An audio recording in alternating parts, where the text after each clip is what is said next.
Okay, this is Taylor Swift. She's come out. She's racist. She's Taylor Swift is racist. She is the anti-hero. Okay. Hello, everyone, and welcome to the 26th episode of the OTV podcast. I'm here with Brodin and Toast, and I'm Quarter Jade. That's me. Hey, everyone. If you're commuting, I hope that this picks you right up. I hope this wakes you right up. We're going to talk about... Let me refer back to my list. No. I have something we can talk about. Do you think people should be making TV drama series on serial killers? Wow, we're getting right into good morning, everyone. Like Dahmer. Have you seen Dahmer? Mm-mm. Have you seen any of those true crime drama series? No, like it's a TV show. Like it's a TV show. My chat was telling me a little bit about it. Generally, I think like making those things is great, but I think romanticizing them is bad, which I've heard a lot about. Like my chat is like, oh my God, the serial killer's so hot. And I'm like, wait a damn second.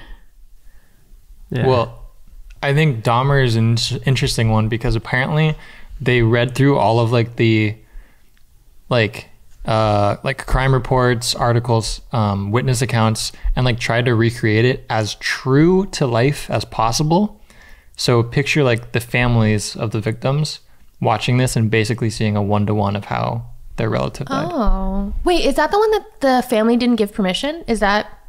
I'm not sure. I don't know either. I know there was like controversy with one. They weren't happy with it being made. I don't think they actually need permission, but they definitely voiced their displeasure.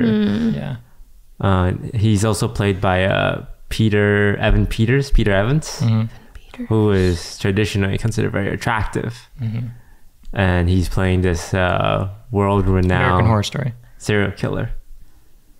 Jodi doesn't participate in a lot of pop culture. But she knows this guy, American Horror Story. Yeah, but like who? Oh! Yeah. Wait, that's funny because he's the serial killer in the season 1 of... Yeah, cool, all right. Yeah.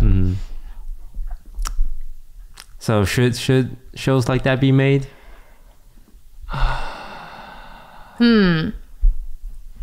I guess I kind of see what you mean. Like the pro is that... Like what is the pro? It's entertainment, and then maybe you like learn more about serial killers, but there's like way more cons. Like the con is that you're kind of romanticizing the story. You are now shedding light on something that kind of maybe the family doesn't want to be brought up again. Like they've already lived through it once, and now like it's getting like its rise to fame, and so now they just have to hear about it all the time.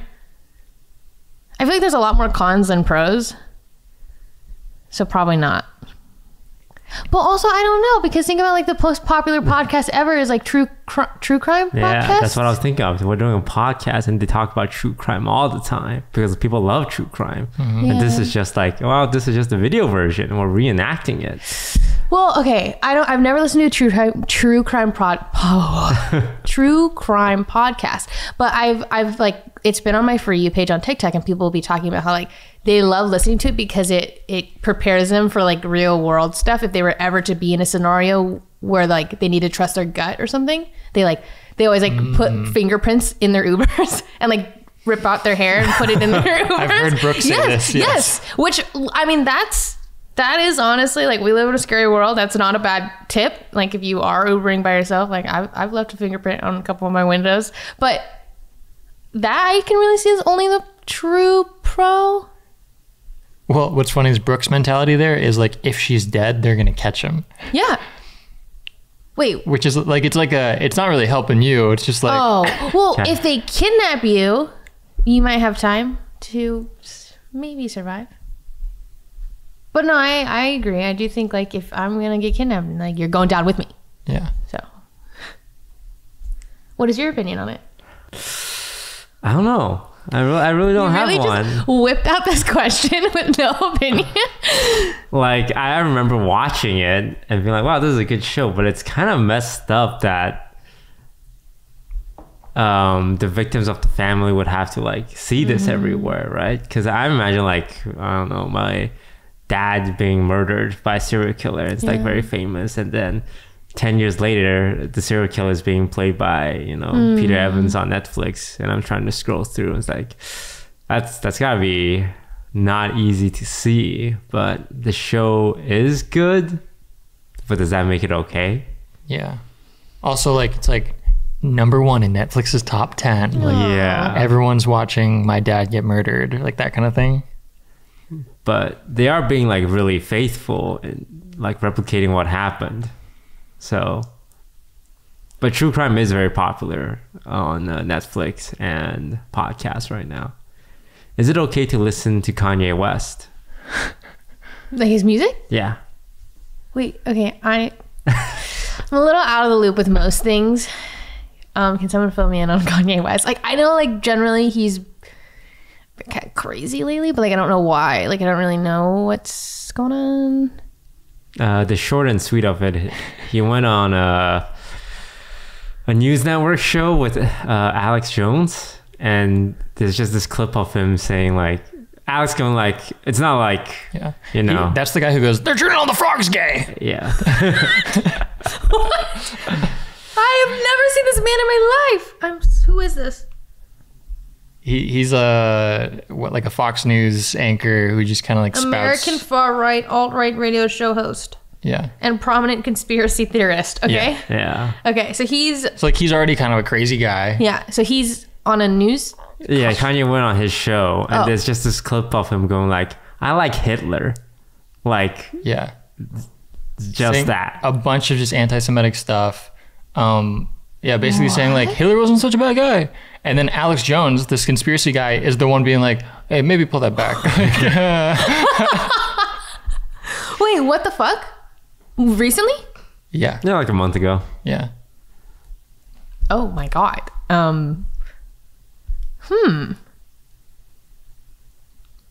I think that generally I don't like to support people or like whatever they do if I don't live, like if we don't connect morally.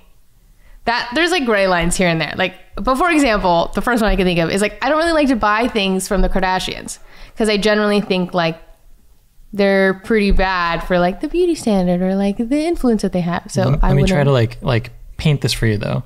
Like who is your favorite musician? Matt Maltese. Okay, Matt Maltese. Let's say tomorrow you find out that he's super racist. Well, generally, like Can you still listen to his music? I cannot. Like I'm pretty, because I would think about that every time I turn on his songs. It's like, you know, your favorite song is no longer your favorite song. It's like, it's ruined. Yeah. So you can separate the art from, you can't separate the art from the artist. I have a hard time because I don't want to actively support them, especially like because, for example, when I'm streaming, like I'm playing that music or like I'm like it's around me and then it's around others. And like, I don't know. I just don't really, it makes me feel a little uncomfortable, I guess. Because I'm like, just so you know, like I don't support Kanye, but like this is a great song. But just so you know, I really don't support Kanye, but this song, like it just puts me in an uncomfortable situation. So like I don't really mind not. I don't know. Like no song is ever so great that I have to listen to it, I think. I guess that is a good point in that there is always something that could replace it. Maybe. The general vibe or feeling, but I don't know. Some like he made some classics back in the day. Yeah, like, I mean I do think he was really musically talented. I didn't used to like his music, but I mean I don't really listen to Kanye in general. Like it's not like I just said, my favorite artist is Matt Maltese, which is very different than Kanye, if anyone even knows who that is. So I'm not really listening to him anyways. Would you listen to Kanye? I think I would like similar to you. I'm not like a big Kanye fan, but like if the song came on my Spotify and it's a Kanye West song, I'm not rushing like I gotta skip the song. Like if I'm streaming on a Spotify playlist and it comes up, I'm just gonna let it play. And like 1% chat might be like, hey, I can't believe you're listening to Kanye West after what happened. But yeah, I wouldn't say I would actively like I wouldn't like delete him from my playlist, Yeah. but like I don't know. I also think it's an added layer of just complexity with streaming. Like if I wasn't a streamer, I can imagine like I'm in the car listening to this song, but Yeah, playing it on stream might be a little different for me. because you're kind of like platforming. Yeah. Like Kanye West has a big platform anyway, but you're kind of like rebroadcasting his music to your audience Yeah. then. But so if you weren't a streamer, like let's say you are giving advice to like like someone who's been loving Matt Maltese forever and they just found out he's racist, like, do I keep listening to Matt? You're thinking like, sure, if it's on your own time, go ahead. Okay, wait, I have a really toxic thought. So like Kanye doesn't make good music anymore. Sorry. So like, so you're saying past like, everything, it's okay. everything pre-racism is okay. No. Like this idea that like, okay, Matt Maltese is like, oh my God, Matt Maltese is like still making all this. Like, I'm not actively supporting Kanye. It feels like I'm not actively supporting him because nothing's new. Like, he's not going on tours. He's not like making forget about music. Kanye. Forget about Kanye. Like, this is Matt we're talking about. Okay, I'm thinking about Matt. Like, I'm trying to get you in the shoes of like the typical like super Kanye fan, but this is yours is Matt. Can we make it like Taylor Swift instead? Sure. Because Matt Maltese is so Taylor small, Swift. okay? Sure. Okay, this is Taylor Swift. She's come out. She's racist. She's Taylor Swift is racist. She is the anti-hero. okay. And yeah.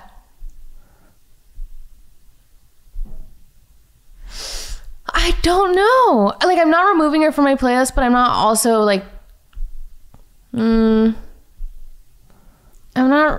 I'll probably like listen to it, but then I do think anytime that song comes on, I'm just gonna think about her being racist and like, yeah, oh, fuck, and it ruins the mood. So then I switch a song. I think I personally can like separate the art from the artist, but there will always be that layer of like, yeah, it's a little different now. Yeah. Because I'm sure certain lyrics will like have different meaning after you listen to it. Yeah. I've always been like that way though. I remember when the whole news about Chris Brown came out, I was like, I'm never listening to his music again. And I haven't. Unless like somebody else is playing. But like, I'm not putting it on. So you'll never support her platform, but it's like, hey, if it's there, sure, I'll dance a little bit. I guess I try to be conscious of it because I don't want to support someone like that. I think there's just so many shit people in the world that, you know, like, that have a platform. And me probably listening to them doesn't really affect them, but like, it affects me. Like, I know in my heart of hearts that I'm not supporting them. I think what you're basically saying then is that what we need is someone to come out and become the new Kanye in terms of like replace his music style, but be a good person. Because then everyone can like easily be like, oh, I can finally delete Kanye. This guy filled that hole. Yeah, that's exactly what I'm saying. I'm trying to think of like who out there is like you just morally don't agree with, but not music. Music, I feel like is somewhat different because I'm not like paying to listen to this song. Like back in the day, maybe like in iTunes. Okay, if this was like, we're 2009, okay? Like I wouldn't buy Kanye's music anymore. I'd be like downloading it if I really wanted to listen to it. Like I wouldn't pay that I'd be like, fuck you, Kanye. I'm not supporting your music. So if it was like a filmmaker, you'd be like, I'm gonna torrent this. Yeah. I'm not gonna buy your DVD. But if I really had to watch it or listen to it, if I really had to, like I just wouldn't give the money to do it. In other news, we moved into a new house. We did. You know, on a lighter note. So we should have probably started off with this and all the serial killer and cancellations and all that stuff. Yeah. Yeah, so we all moved into a new house together. There's going to be 8 people in the house. That's a lot of people. The biggest OTV house ever, I would say. Big one. I didn't even know we had 8. I think I didn't count. That's a lot. That's a lot of people. Yeah, it is a lot. Most I've ever lived with. We could have more. Yeah, we could go up to... We have at least one more room with like its own bathroom downstairs. Yeah. That's true. But they wouldn't have a closet. And some people don't need a closet. That's fair. It would probably be a guy who's like, no closet, I don't really mind. All right, who are we moving in? In the 9th spot? Well, we think about all the past guests of the OTV house. I think the most recent one was Ray. Before that was H. June. Before that was Saikuno. Mm-hmm. Was there anyone before Saikuno? Michael stayed in. It was me when I moved in. I was just there as a guest as well. True. Before that, there was also Mendo. Huh. Yeah, Mendo used to live in the OTV house. Yeah. And now It could be you. it could be you. One of you lucky viewers listening to this on the car ride to your work. Call in to 555. But I think we should like rent that room out Yeah. to like someone. Aren't we someone gonna young. make a gym? Isn't that someone's plan with that room? They can live in the gym. Wait, why don't we just put the gym in the garage? We could do that. Yeah. And But then Michael can't live in the garage. Michael gets some of the garage, and we get the other part of the garage. yeah, Michael just asked for half of the garage That's true. to put his plasma cutter. Yeah. That's what he Great. said. Yeah. But yeah, I think having a who would you guys want as like a ideal ninth roommate? I think we should American Idol this. We should American Idol that room. Let's do that. Let's just exploit them. Yeah. Yeah, for content. We'll do like an initial like cut of like basically we won't invite anyone that we could never see living there, but anyone who's like, oh maybe we let them through, and then it goes to another round where people are calling in and texting and voting for their favorite, and then eventually we have a new roommate. Great. I love it. Would they all be unknowns? It's up to us. What if we don't like them? Well, at the end of the day, we would be living, so like we would cut down anyone who there's no chance of us living with. Are we? So we're really looking for another member. So But no, just someone to live in the room. oh, okay. My bad. No, they just live there. They just live in the OTV home, but Yeah. they're not part of OTV. Yeah. Yeah, you can see like that might be confusing. I didn't live in the prior OTV home, but I That's very common. okay. Yeah, well, I mean, we did it with Saikuno. Yeah, it's like a revolving door. There's Yeah. always guests coming in. All right. Okay. This would be the fifth person to live in the OTV house who's not part of OTV. Got it. Yeah. Got it. I have some, people. Oh, go on. Yeah. Am I allowed? I don't know. Like, I don't want to say I'm allowed. Well, why don't you want to say them? Well, I don't know. I think you'll feel flattered. Tenzin, Danny, Selene. Sounds like you're just naming your friends. I am. That's true. We do. Yeah, We're I'm pretty. just- trying to put them I in my mean, home. I get you want to get more friends in, but this is more for like. You want to just have some random person that we kind of know, but like don't really know. Toast wants to shake it up. Yeah, I want to make people uncomfortable. Having more friends make people too comfortable. Oh, see, yeah, I like to be comfortable. I want to so like when I go to the kitchen, I'm like a little anxious of seeing this random that I don't know and having to make small talk. Yeah. That's a spicy living situation. It Yeah. keeps people like polite and like, with their guard up. Yeah. But then every so often you get to This is see our little home. glimpses of real people. This is our home. This is our home. That sounds like a workplace. Actually, this is our home. No, this is a workplace. We're having this podcast set up in our house. Wait, I'm actually like low key kind of having a hard time separating work from home because of that. I like come downstairs and I'm like, I work here, Yes. and so I just hide in my room because I'm like, okay, I don't. You work signed here. up for this. I didn't know. You I didn't moved know it would into be the like OTV this. house. I didn't know. I didn't know. Honestly, I didn't know it was gonna be like this. But I'm not. I am adjusting. If anything, I actually really like that I can just come downstairs and be on a podcast. Yeah, you don't have to drive like 30 minutes of traffic. Yes. Yeah. Yes. Which makes me like the less friction means the more content. So I'm all game for it. And now instead of driving 30 minutes to hang out with new people, we just bring one new person into our house. You're right. Yeah. So who are we bringing? I like Brodin's idea of American Idol style. So who's our first? Well, I would imagine we make a call for it. I would not mind someone like fresh. like very unknown. I like fresh meat. Yeah. Because I think if you've been in the scene like a few years, you're kind of like molded by like the culture already. How fresh are we talking? Like baby? Like 3-4 viewers? 5 Like viewers? they have a TikTok account with like 50 followers of like their friends.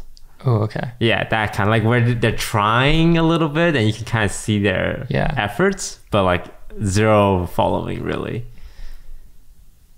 Okay. Literally just hatched. Yeah.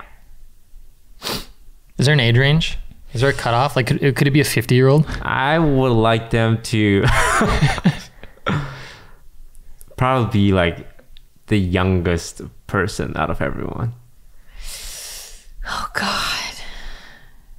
Low-key, it scares me for them. Like, imagine you're like 18, you come to this home, you don't know anything else, and now you come into our culture, which low-key kind of sometimes really fucking sucks, and then you're just influenced by us for the rest of your life because you're just so young, you don't know anything. Yeah, but we're good influences. I'm projecting. I think it's scary. I think they should think about their future more. But they're signing up for it too, right? Yeah, but actually, I think 18 is a good age. I think some, like, as long as they're not like 14. What? I think 14's too young to become famous. But 18's okay. 18's you're like, you have a little more experience. They finished school. You finished school, at least you finished high school. So, you know. Okay, so 18 to 50. 18 to 50. Wait, if we're gonna, why 50? Like, what's the difference between like 60 and 50? Like, why 18 to cap 60. it? Do you want to live with a 60-year-old? My best friend in college was a 64-year-old. Wait, really? Yeah.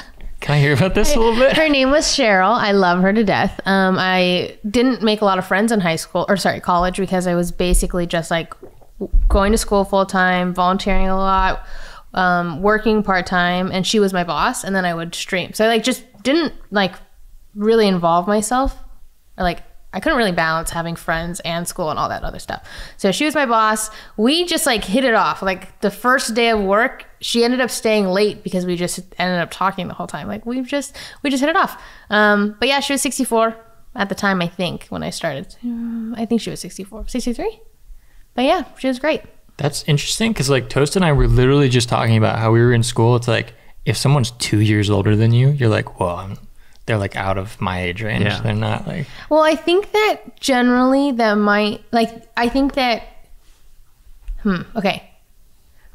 I think we do have that feeling of like, whoa, you're out of my age range, especially like in high school, like freshman to senior. But as you grow up, I think that changes. Like, for example, I don't really think about age, but I also am on the younger side. So I'm 25. So if I was probably the oldest of the group, which I think is Edison, you?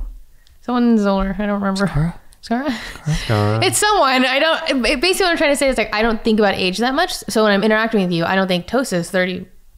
Like I don't think about it that much, but I wouldn't have probably gone up to Cheryl and talked to her like at a coffee shop. But because we were put together, we realized, oh, we actually have a lot in common. And the only thing that is different about us, well, of course, like there's some generational differences, but like our age wasn't the main thing that was dividing us. But it would probably have been in the beginning. But because we were working together, we were able to just talk. And like, she was really just a kid at heart. I think that everyone is a kid at heart. Like when you talk to our parents, people are like, when I close my eyes, I think of myself when I'm like 20. And I think we're going to be like that for the rest of our lives. Like, I don't think you ever feel 80.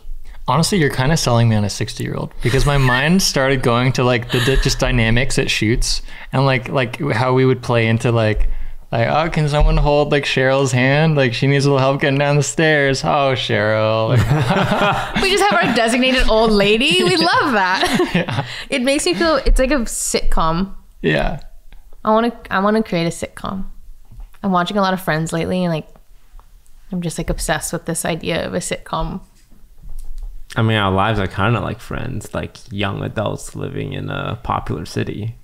Yeah, but we don't do anything. Like we just sit inside and like game. You think if Ross and Rachel and Jodi and Chandler are doing anything like all the time? Well, they just sit at the coffee place. We see them once a week. Well, I was just talking to John about this. I was like, wow, if OTV filmed a sitcom, what would it be like? I was like, but we all have the same jobs. Like a lot of their interactions come from like nobody knows what Chandler's job is, and like that's like the crux of the joke. Or like Rachel's constantly moving from job to job because she's like bad at one job, good at another. And so like she comes home really stressed and like they're able to like talk about that. Like we all do the same thing. So there wouldn't be a lot of like oomph. But we stream different games. I can talk about, oh man, I had such a rough time at Hearthstone. Boring sitcom ever. This guy top decked me and got lethal. And then you talk about Valorant. It's like, yeah. Oh, I got an ace on Icebox playing Yoru. It's like, oh, okay. And it's like that different dynamic that keeps things fresh. Mm-hmm, I guess in a way, OTV is a sitcom, but in a different I mean, we all have stuff that takes us out of the house. And then when we do an OTV shoot, it brings us all together.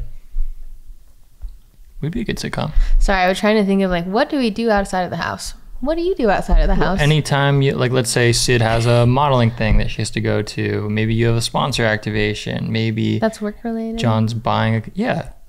Like it shows Joey acting. That's his work. It shows Ross at the dinosaur place, right? Do you guys have, okay, in sitcoms, right? Like everyone has, it's almost a stereotype. Like it's like a cliche of some sort. So like Joey, like, cheats on all his girls. Like he's like never with a girl for more than 2 weeks. And Ross is like the one that everyone like makes fun of. He's the butt of the joke. He's like a nerd, or, you know. Do you guys think that you have that? Like if I was to put you in a sitcom, would you be able to pinpoint what you are? Like what your cliche is? Yeah, probably overly serious, monotone, sarcastic. Yeah. I would say that's correct, yeah. Yeah.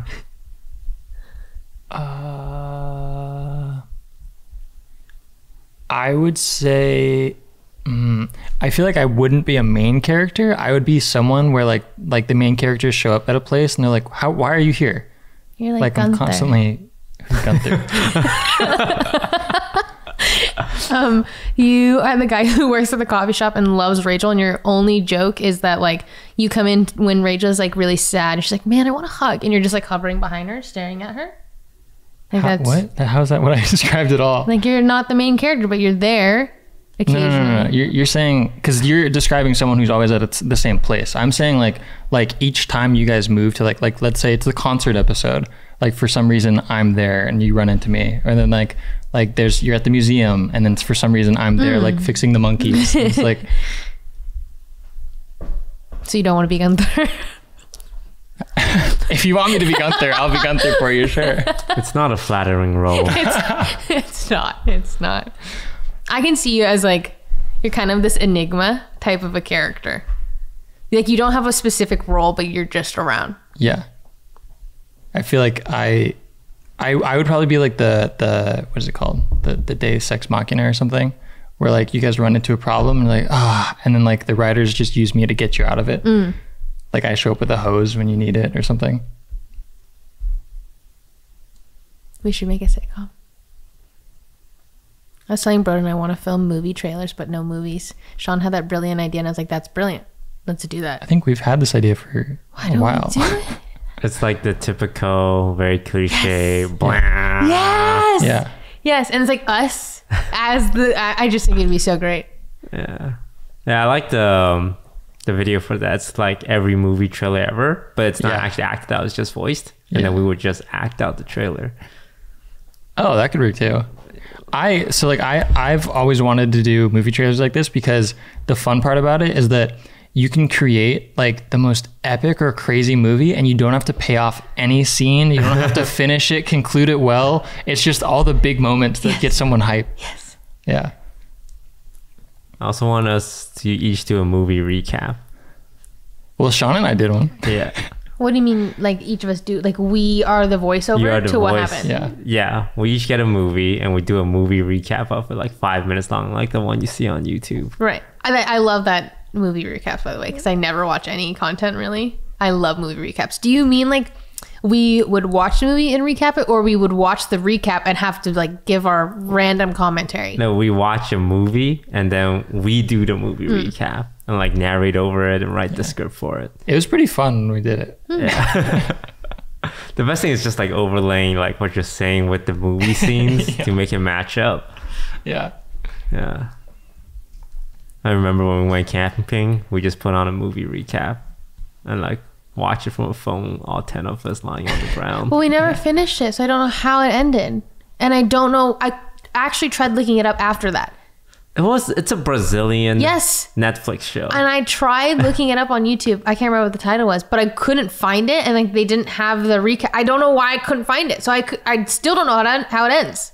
I think it was 20. I think it's called like 21 or 23, which makes it really hard to search up. Yeah. Bad SEO. Yeah. because we recently had a shoot where each of us were given homework to do, the Christmas one, and I think that made the shoot much better because all of us actually had to put in effort. Not that I am encouraging you for every shoot to make us do extra work, but it was just cool to see, like, all right, what it was like show and tell, like, all right, what did you do, and like show everyone, and we all laugh and critique. Yeah. Wait, will this come out before or after that? Okay. We should talk about it. Oh yes. Yeah. Well, my favorite one was definitely Scara's. Like Scara's gift. His vlog. His vlog. Oh yeah. I don't know why, but his vlog was so good because he was like getting the shots, getting like the narrating, like when he points at himself talking like, all right guys, I'm here at like, and it doesn't look cheesy at all. Yeah. It's like, this is so natural. He's like a natural born vlogger, which is so surprising. And he had like establishing shots, B-roll close-ups. Yes. It was so good.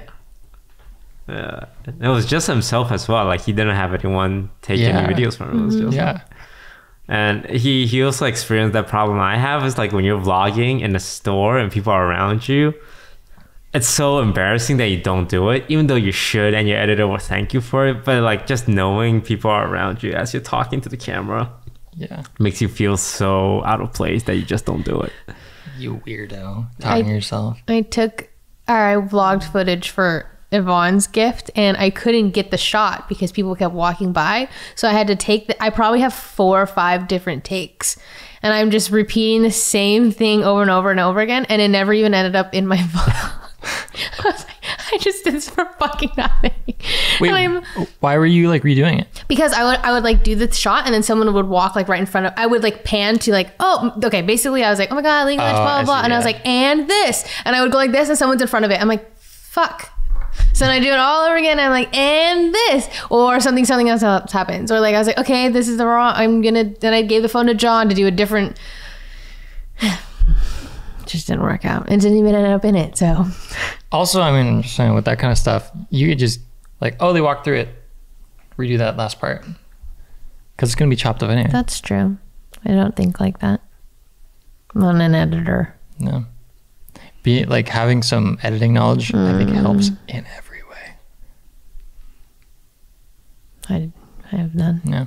I thought it was interesting that you liked the homework aspect, but you were the student who did your homework the day of. Yeah, and I like to think for the day of, I did a pretty good job. In my defense, I was getting the shit beaten out of me like a few days before. And leading up to that day, I was worried about getting the shit beaten out of me. And then the 4 days after, I was concussed. Yeah. And I still am, if you're wondering why I talk so slowly now. My brain don't work so good no more. This is slow. I feel like this is normal. No, I'm like, like you're speaking really great. Thank you. I speak good. But yeah, I had to do mine the day off. I kind of had an idea. A lot of people went with the strategy of the shotgun blast of like, I'm just gonna get them like 4 or 5 gifts, and one of them's gonna hit. Yeah. So yeah, I did mine the morning off, and like our editor had to edit it within like 30 minutes with my footage. Yeah, you went for a shotgun blast approach too. Well, so I didn't know that like, when I heard that we were doing this like video, I was like, oh, this is like supposed to be haha funny. Like this is for content. Like this is not for like. It was funny though. Yeah. Yeah. I'm really glad you did it because it was like half of the video was like wholesome. It was kind of like, all right, it's getting a little one note, and then Jodi's comes in, and it's like, oh. Well, I'm glad I was able to add a little spice. I just didn't expect for it to be so wholesome. Like I get Michael's gift and he's put in hours of footage of like cutting, sanding, like lasering this piece of personal gift for Jodi. And like this gift is like one of the nicest gifts I've ever received. And then, you know, my gift, we take off the blanket and I called it the Yvonne package. And I'm like, oh. Like I was mortified, but at the same time, I'm like, I'm sure she'll like a Taylor Swift vinyl. Like it's in there. Like go to the bottom of the box. I'm sorry I did that to you, but knowing what you guys had given each other, I purposely juxtaposed Michael's gift to you with your gift to Yvonne to really just show the difference of, thought put into it, I felt so bad because like I truly walked away with like amazing gifts. Like I loved every single one of my gifts, and I'm like, Yvonne just has to take home a fucking stool and like this little claw grabber. What's great too is Michael was like asking me for like some help to like kind of guide with you, and I gave him stuff, and he like everything I gave him he threw out the window, and I think gave you even better gifts. Yeah. Like his gifts were really, really good. Yeah. My favorite was the cube, which is, I don't know, I just like love it. That's like something I would never get for myself, but like I have it, and now I have like the memory with it. It's like my favorite gift. The cube. It reminds me of Ray's gift from 2 years ago. Yes. What is it? She got a silver bar. Just a bar of silver. And she's like, I love this. Yeah, she loved it. And I want to say like a year later, she was like, it's still on my desk. I polish it to keep it looking good. I love that. It's true. It's like you like I have it, so now I love it, but I would never have gotten it. So girls just want metal. Just give us cubes of metal. Give them a block of heavy metal and they'll be happy. Yeah, actually. Or a strawberry vase. That was a good gift too. You mentioned something else that we could talk about. Your chess boxing. Yeah. How was that for you? Because the way, like leading up to that, the way you spoke about it to all of us, you kind of made it sound like, yeah, I'm not really, like I'm in it. I kind of hope he's not practicing. Like, yeah. Like, I didn't take my training too seriously. I did it in the beginning, like 4 months out. But we had a like long Japan trip, and I was gone for a month, and I came back, and then we had to travel to New York and then San Francisco. So like I was pretty much not training for 2 months. Like I was training when I could, but even then it was so hard to like get into it, because I would do it for like 2 sessions, and then like, all right, I'm gonna leave for like a week, and then I would come back and do it for 2 sessions, and I gotta go again. And like my training kept like regressing, and then getting back to the same point, and then regressing the same point. So towards the end, I just kind of like, well, I hope he's not taking it too seriously, because my opponent, Point Crow, did not talk about his training at all. So either he's not training, or he's training super hard, and his strategy was to like keep everything secret, to drop like a big reveal and like win the match and do a video. And I was just praying it was the not training one. He was training. I watched this motherfucker talk on stream. He has footage. It's like, yeah, I'm gonna like film everything. I'm gonna drop like the coolest video ever. And I remember like reading a comment from like one of his friends. It's like, oh yeah, no, Point Crow wanted to like knock Toast out. Like that was his goal. He was like, I knew I was in trouble when I saw his coach, and he talked like a boxer, which is kind of like a little lispy, because like all the head trauma. There's like a pattern, like heavy like long time boxers, the way they talk is like, because they got hit in the head so much, they got an accent. I can't believe people willingly do this. Okay, yeah. Wow, okay. And I like when I saw that in the locker room, I'm like, fuck, he actually trained. And I was like so nervous, and honestly, like he came out swinging, and I also didn't know he was a collegiate rower, so that was great to find out the day off as well. Like I knew he was 2 inches taller, and I knew he was like 10 pounds heavier. I'm like, well, I mean, like if he's a regular human, like a gamer with gamer body, like that 10 pounds could just be like extra fat. It was muscle. Yeah, rowers are fit. It was muscle, man. But I definitely deserve to get my ass beat, because like he took it way more seriously than I. And like boxing is a lot of just training and preparation for it. And like chess, I'm not very good at chess, and I just prepared pretty much the day off. I just put on like a YouTube video by this guy called Gotham Chess, and I was like, oh, okay, I like the way he talks. And like I don't know any strategy he's putting down, but he said to move your knight out first. I don't know why, but apparently that's a good thing. So I'm like, when I was playing, I was like, okay, he said to move my knight out, and then move my other knight out, and then move my bishop out. And that's all the video I watched, so I don't know what's happening here. And at the beginning, I was losing. And I went into it like, wow, I suck at chess. Maybe I'll probably win through boxing, so I should really focus on the boxing. And then like first round was chess, and he takes like essentially my castle, which is huge, for free. I'm like, okay, I really need to win in boxing. Boxing starts, he charges me like a gorilla. I'm like, I was so off guard. I'm like, this is a lot of aggression. And he like knocked me down, like caught me off balance. And the ref had to like stop and like, hey, you want to keep going? I'm like, yeah, no, I can keep going. And luckily he punched me in the nuts. Like he was throwing 2 uppercuts, but he misjudged the distance and caught me right like in my groin area. Thankfully, my opponent insisted on wearing cuffs. Because initially I'm like, oh, I mean, if you want cuffs, I guess we can put it on. But he's like, no, I think we should do cuffs. And only now do I realize it wasn't for him. It was for me. He was protecting my children. Because when he sparred with his coach, he would punch him in the nuts too. He just has a tendency to go a little too low on the uppercut. I was watching the stream. He's like, yeah, I accidentally hit my coach in the nuts a bit and my sparring partner a little bit too. So I'm really thankful for him for he's so thoughtful. Yeah, insisting on the cuffs. But I know he felt super bad because like in the match right after he was like, God, man, I'm so sorry. I was waving it off like because it didn't hurt. The cuffs actually did like 99% protection there. So after the boxing and he whooped my ass, I'm like, fuck, maybe chess isn't so bad. Chess looking kind of nice now. And then we play more chess. And I was still losing. I was like, fuck, maybe we give boxing another try. My coach gave me some really good advice, which is like, because he keeps coming straight at me, I need to like lean down, like push my body into him, like get it, essentially go between his arms and just come up and punch him in the head. And did that like twice in that match.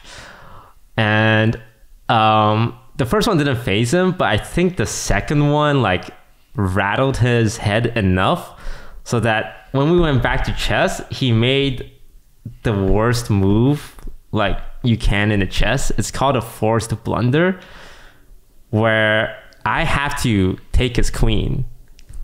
Like he put his queen in position to put my king in check.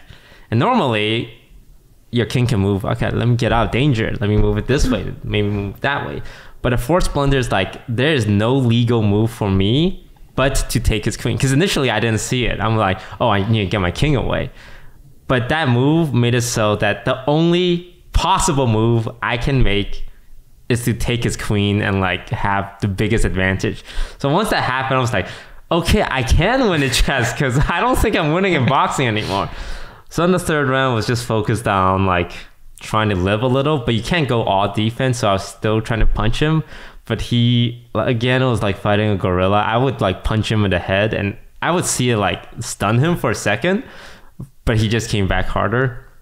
So a lot of the third round I was just trying to like get close, get my punches, and try and just survive him like wailing on me because I was so tired. I could see his punches coming. I'm like, it is way too much work to like raise my hand to block it. So I'm just gonna let him punch me and save some energy. Oh my god! And thankfully I survived.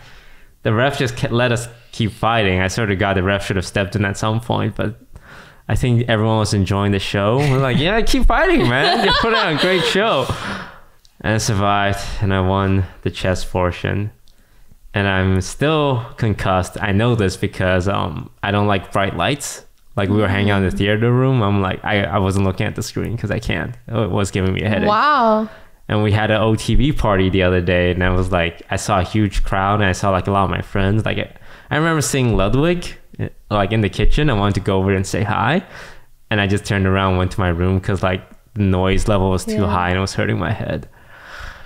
So yeah, that's all I see is this gigantic bright light in my life. You said that, I'm like, huh.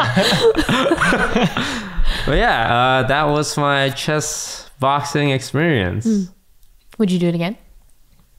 I don't think so. Like, I learned a lot about myself that day. Yeah, I think getting the shit beaten out of you will do that. Yeah, it was a very humbling experience because you never know how you would react in a fight until you're in one.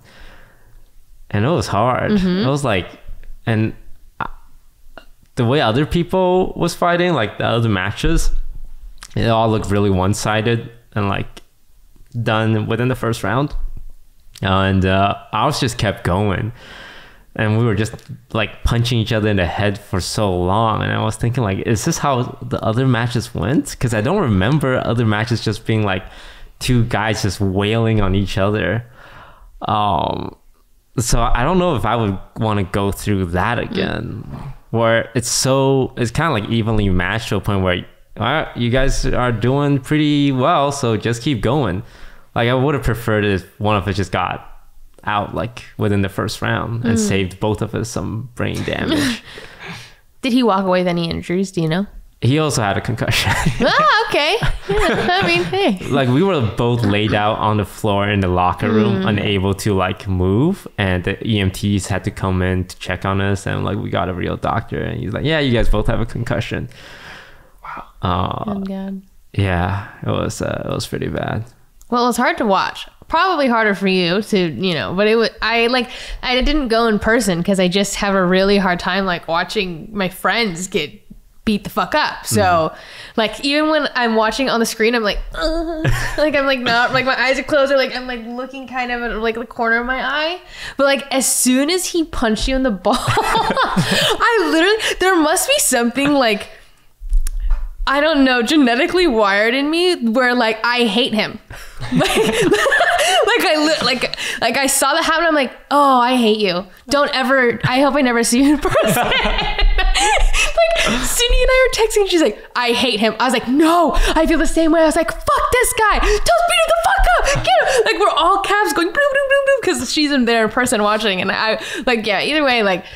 It's gonna take me some time to forgive him because he just beat the fuck out of me, so it's hard. And like when I was watching Albert, holy fuck, I'm like, that one also hurt. I don't know. I actually like, to me, like seeing Albert get hit was something that I think not that I expected you to ever see you ever get hit. I don't know how to explain it. I guess it's like, I imagine you to fight back, but with Albert, if Albert gets hit, I'm like, no, you okay, kind of thing.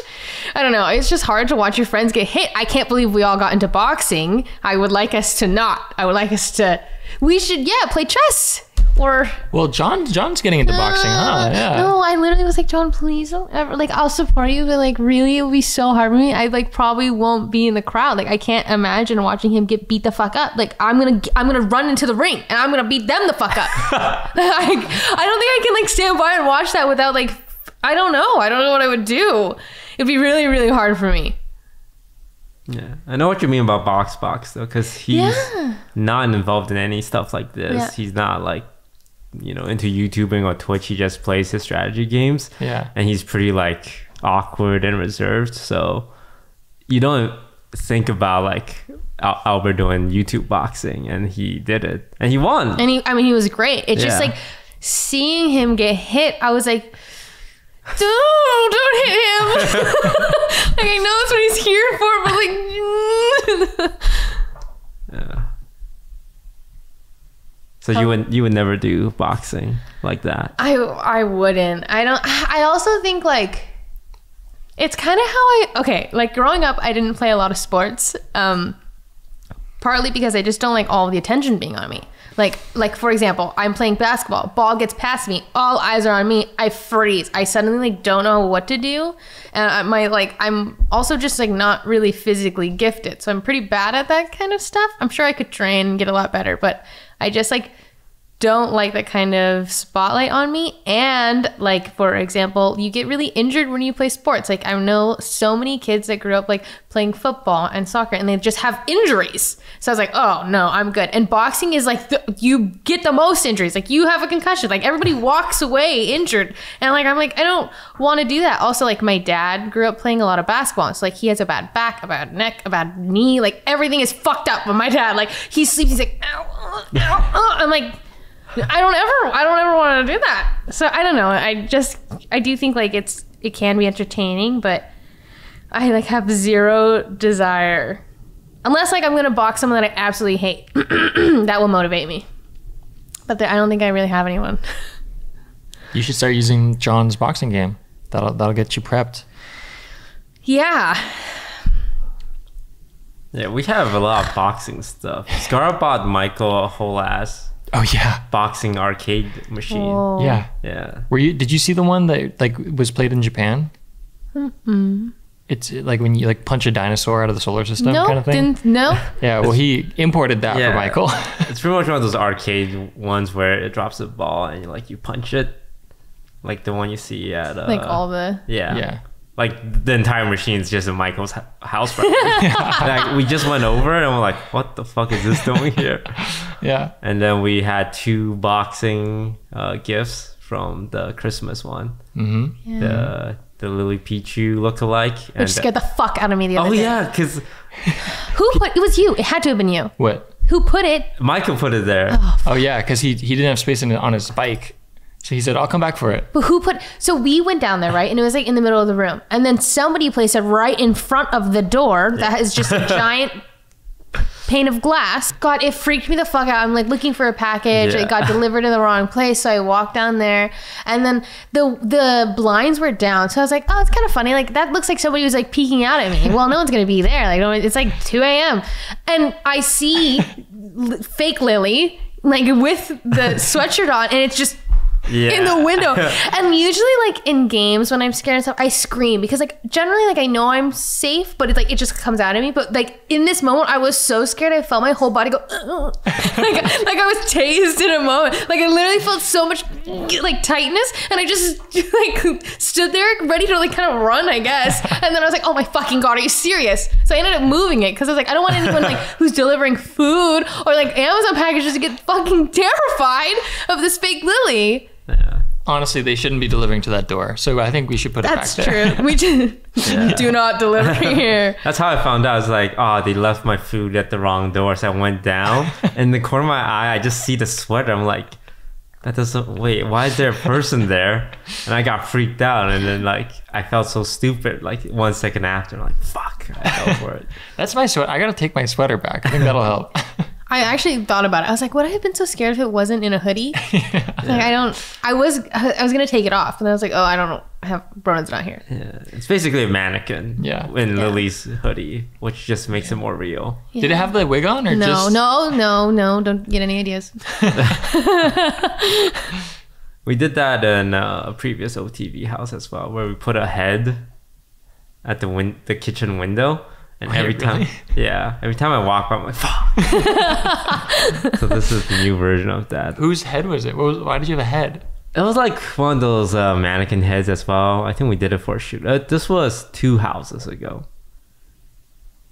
Was this the like kind of not ancient looking one, but like the... It's the modern one, but not the most recent one. There's been so many OTV homes I've lost. It's the one after the kind of dingy one. Dingy one. Was it the one where I was in the wine room or no?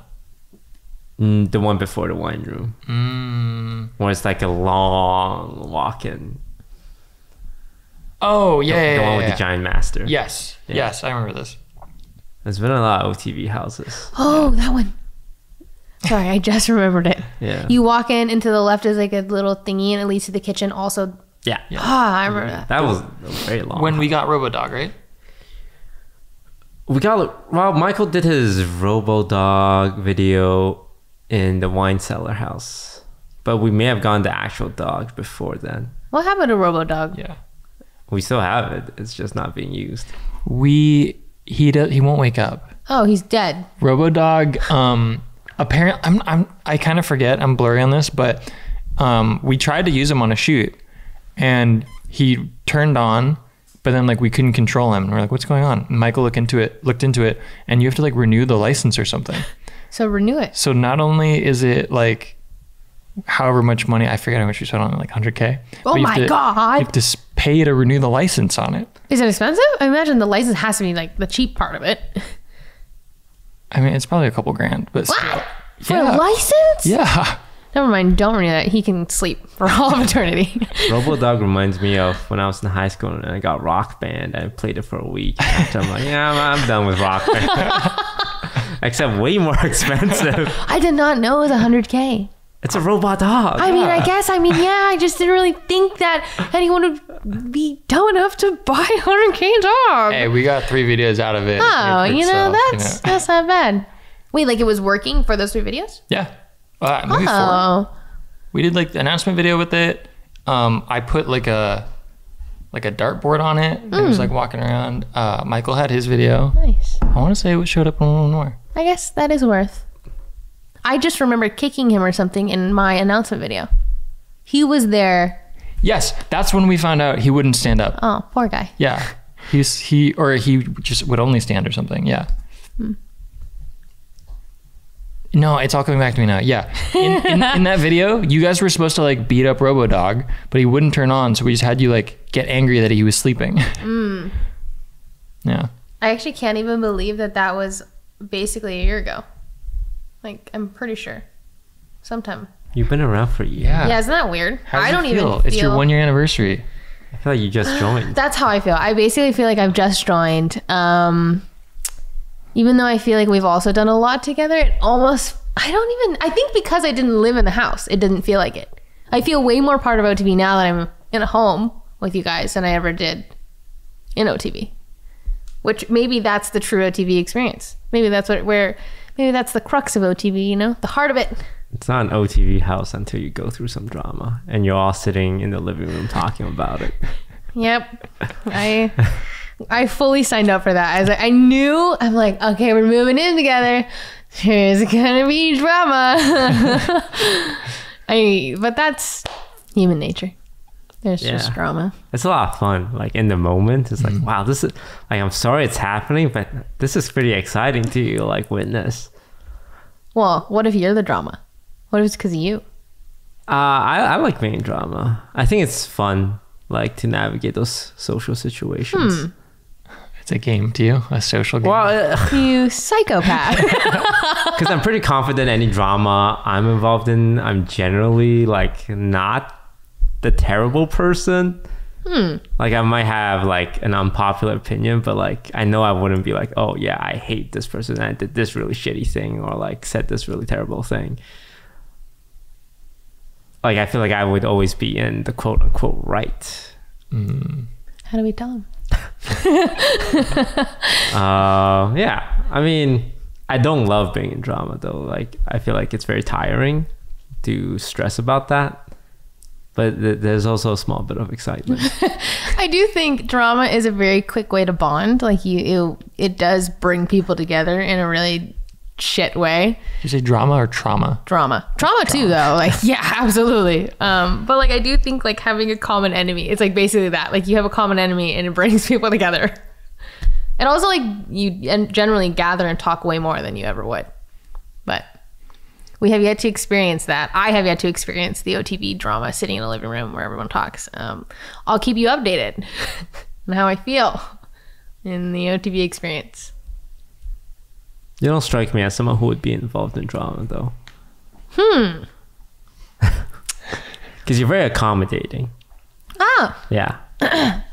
See, that's funny. When you said like, oh, I don't think I'm going to be the person, like that's...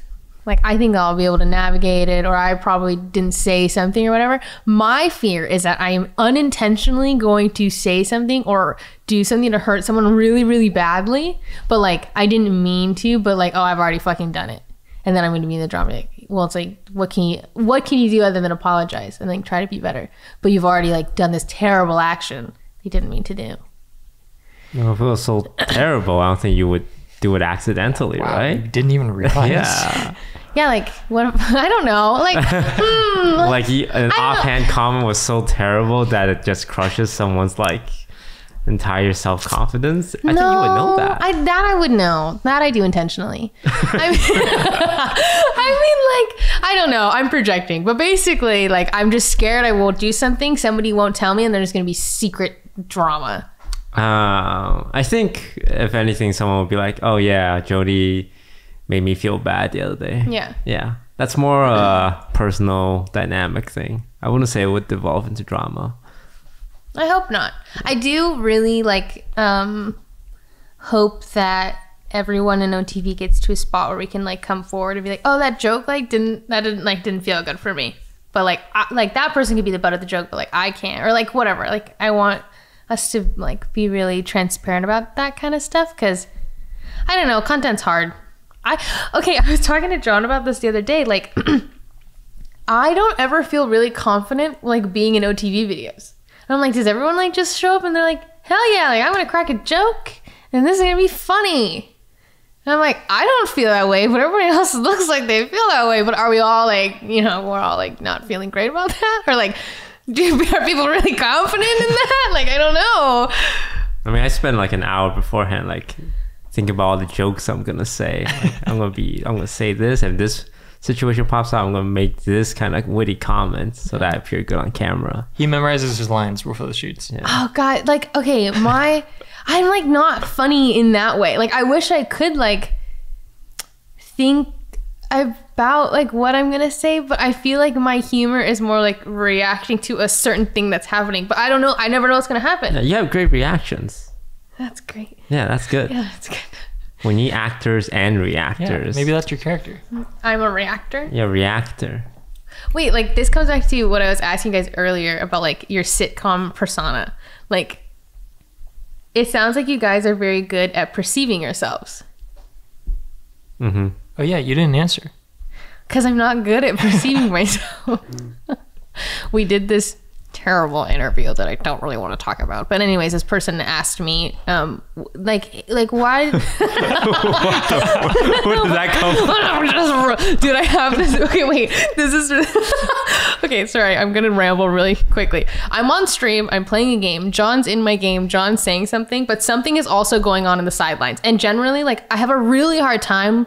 Like if something is affecting me and it just happened, like I can't really hide my emotions. So then I end up like projecting, basically. So I'm really annoyed. This thing is happening to me. It's popping up in chat. I'm completely ignoring it. I'm bitter. And then John is like doing this thing and I'm like really like, I'm just like high strung. I don't really know where I was going with this. Oh, the interview. Anyways, it was because of that goddamn interview. It's popping up in my chat. I'm ignoring it. I'm pretending it didn't exist for other reasons that I won't go into. But anyways, interviewer asked me like, oh, why do you think you got invited to OTV? I'm like, I don't know.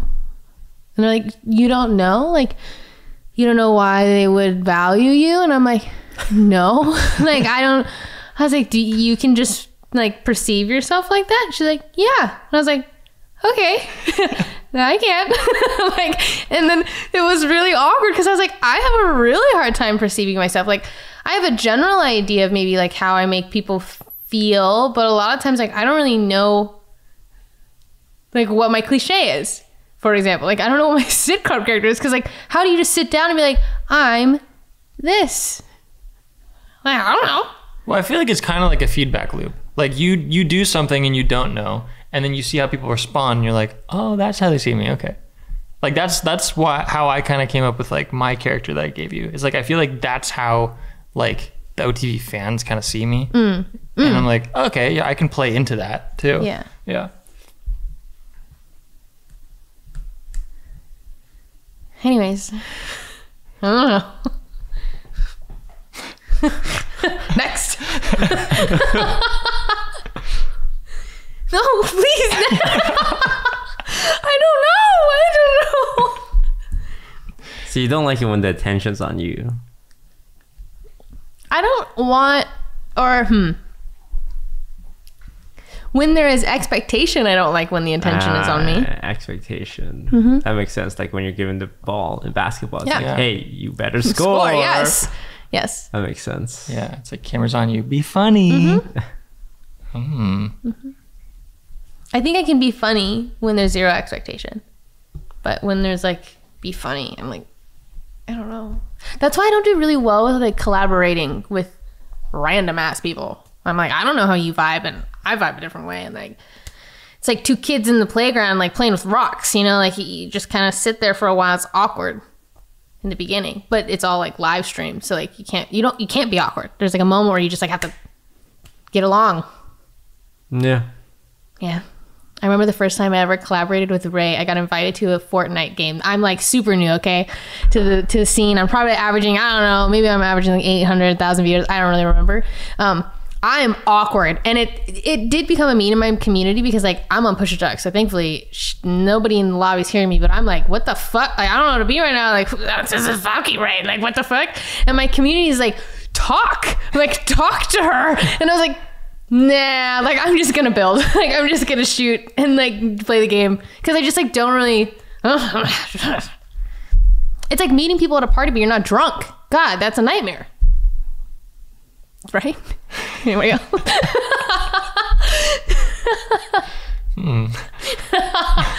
think I can talk to people. Okay, I think I can. Alcohol helps. Yeah, I think you are pretty good at talking to strangers. Better than most people in OTV, I would say. Yeah, I agree. Yeah. I agree. I think collaborating is a little different, but I don't know. I don't really know why I brought this up. Perceiving oneself, yes. Yep. I do understand that like expectation makes it harder to be funny. Like even when I do stuff and someone introduces me, oh, like one of the most popular streamers, this guy's toast, I'm like, I don't want that because I think I'm not the kind of guy who goes out on stage is like, hey everyone, what's up? It's your favorite streamer. Like I like being like quiet and not talking at all, but people just kind of like when people introduce me like that, it's like, oh, now this expectation to be funny, and like that's why I hate improv. That's why like that didn't. I also too hate improv. It's the worst thing ever. It's like, okay, time to be funny, funny guy. You guys did great. I hated improv. This basically all of what I'm talking about now I have talked with John about because it's like my insecurities and showing up and trying to be funny and whatever. And John was like, I think you're really funny. I was like, oh, thanks. You think I'm the funniest? He's like, well, I think Will Neff is the funniest, but I think you're really funny. And I was like, no, you're totally right. Like Will Neff is the funniest. Like he's just like that is someone I think I could point a camera on and be like, be funny, and he'd be funny. Yeah. And that's so like he's just incredibly talented. Like if you're good at improv, here's the thing. Yeah, big improv training. Ludwig also a great example of like improv training. That's why like improv is like really good for you guys if you do it more. No, like that's out of my comfort zone. Let me stay where I am. Shut up. I don't want to. I'm just saying you pointed a direct correlation of like if you want to be funnier, just do more improv and be more uncomfortable. Yeah, I do think being uncomfortable isn't a necessity for growing. I just don't want to. I don't want to. Are you in the same boat? I mean, I've done like enough drama improv from high school that I kind of know what to expect. And I think my problem if I was to do improv is I would try to formulate it. It's like, it's this segment and I have like a few like tricks in my sleeve or like few bits I can do. Because I think I can do a stand-up routine because it's like rehearsed and like you can kind of adjust a little bit. I'm fairly confident in that, but the idea of like don't know what to expect, come up with it on the spot and also be entertaining, that terrifies me.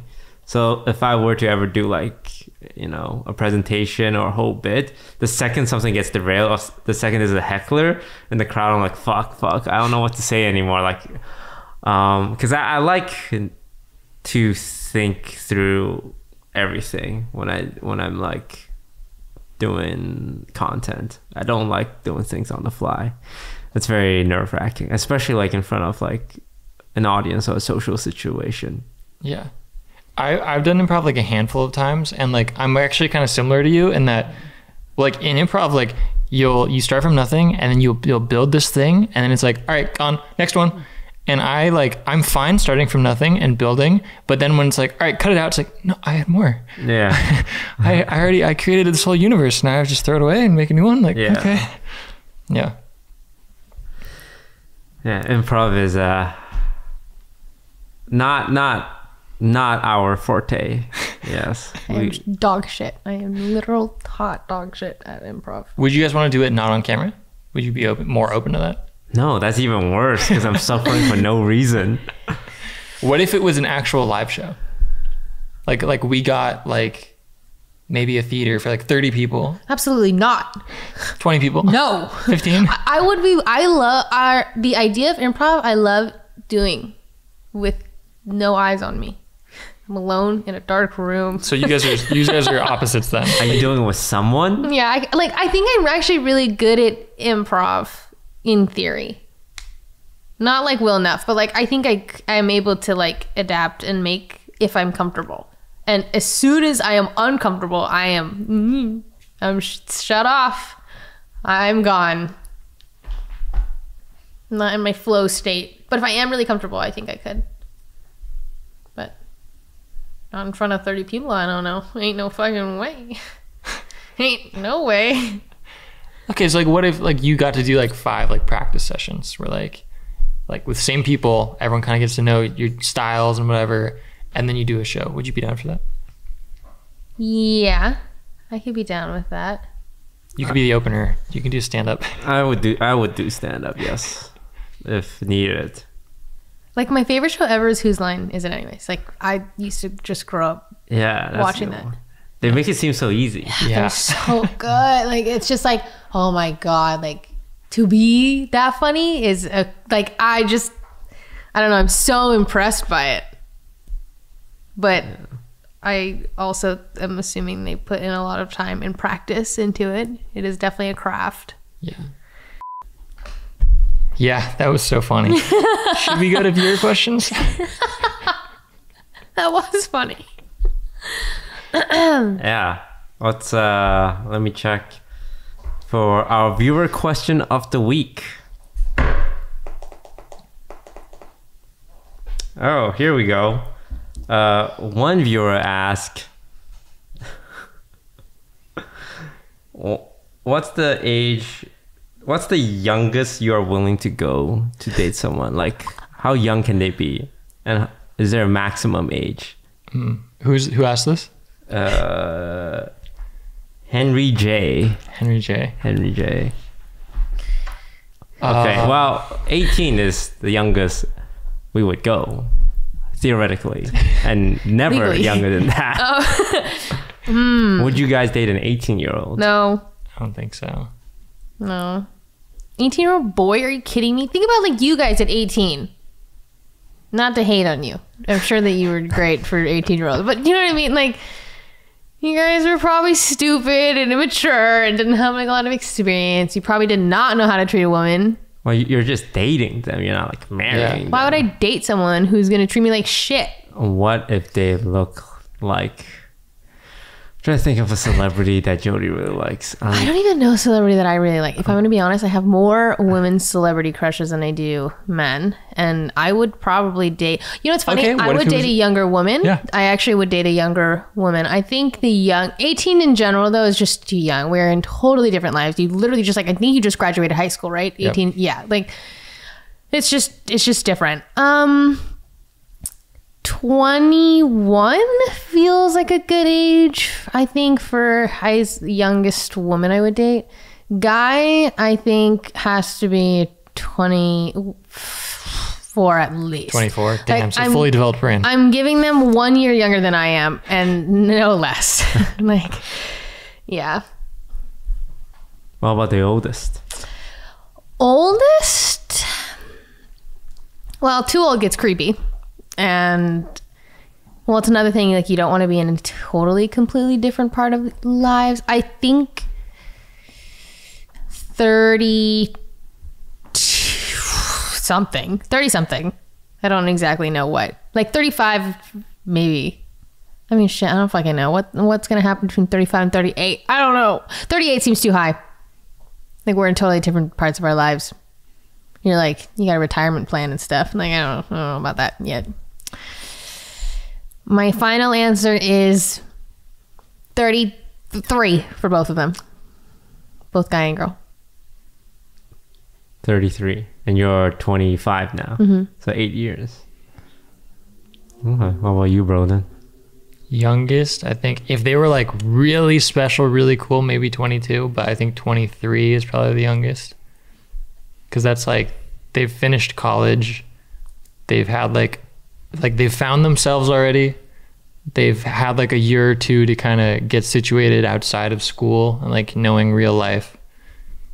Like they're probably like have set a good foundation by then.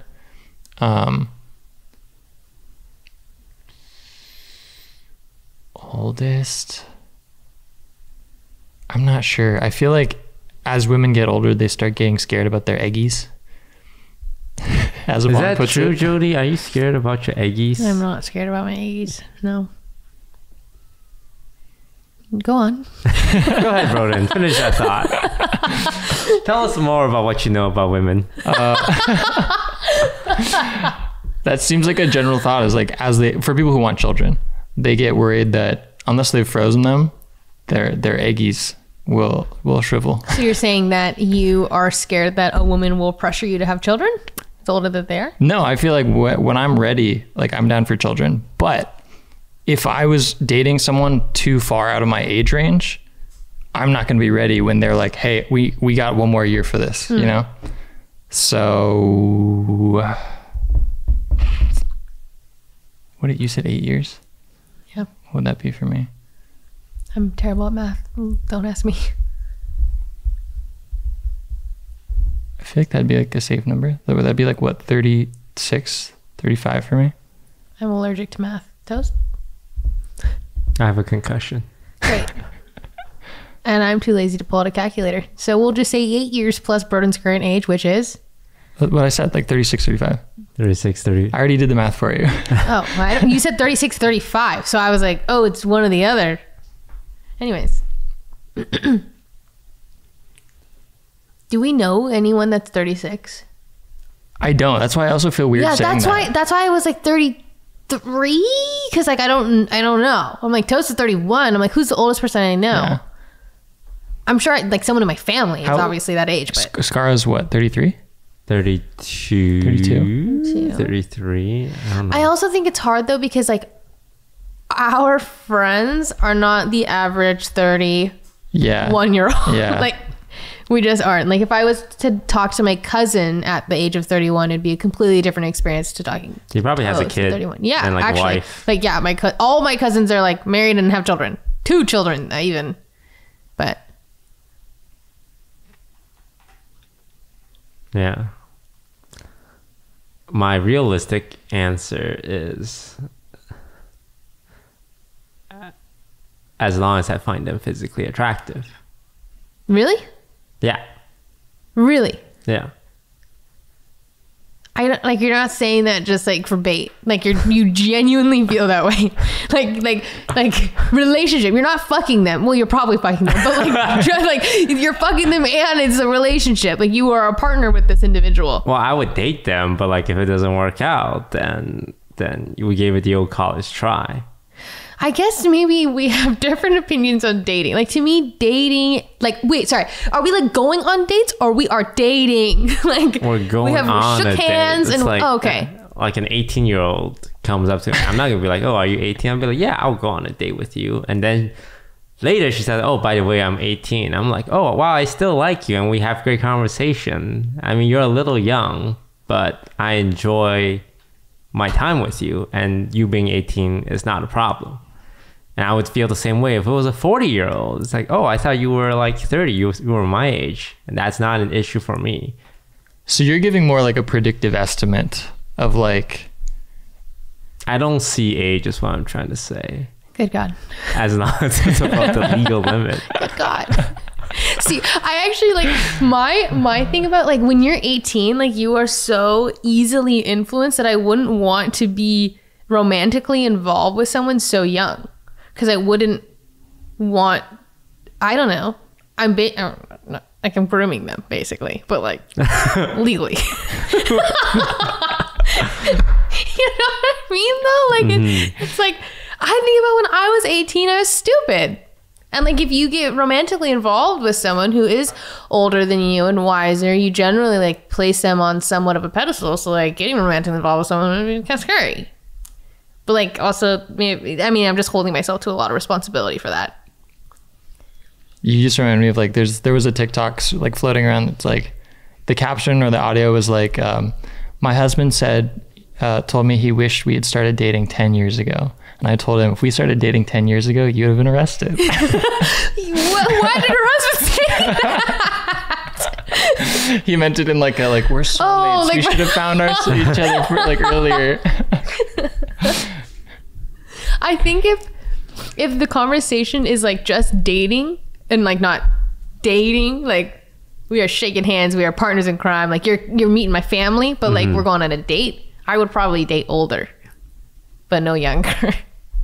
Yeah, so it's not necessarily the age, but it's like the experience and like the development you get from being older. I think you're just like in different like places, and your values are in different places, and your understanding just like life. I don't know, it's just really different.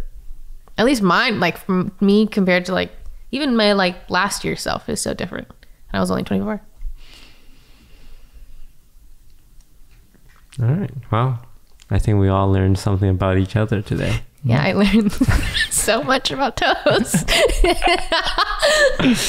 All right, why don't you go ahead and do the typical OTV podcast outro, because I'm sure you've seen every single episode. You know how we do it. You've even been on like 3 already. Yeah. Oh.